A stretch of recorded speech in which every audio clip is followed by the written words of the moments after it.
Hi, എൻ്റെ പേര് Peter packer. നിങ്ങൾക്ക് എന്നെ ഓർമ്മയുണ്ടാവില്ല, പക്ഷേ നമുക്ക് പരസ്പരം അറിയായിരുന്നു. ഒരു വലിയ ആപത്തിനെ തടയാൻ എൻ്റെ മുന്നിൽ ഒരേ ഒരു വഴിയുണ്ടായിരുന്നു. എന്നെക്കുറിച്ചുള്ള സത്യങ്ങൾ എല്ലാവരും മറക്കുക. കാരണം ഞാൻ പീറ്റർ പാർക്കർ മാത്രമല്ല, ഐ ആം സ്പൈഡർമാൻ.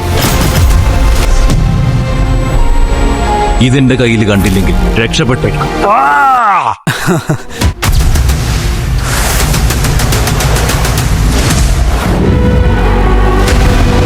നമുക്ക് നിയന്ത്രിക്കാൻ കഴിയാത്തൊരു പ്രശ്നത്തെയാണ് നമ്മൾ നേരിടാൻ പോകുന്നത്. നമുക്ക് കാണാൻ കഴിയാത്ത ഒന്ന്. നീ എന്നെ മിസ് ചെയ്തോ സ്പൈഡേ? നിനക്ക് മാത്രമാണ് ആ പ്രതിരോധ ശേഷിയുള്ളത്. നിനക്ക് മാത്രമേ അത് സെൻസ് ചെയ്യാൻ കഴിയൂ.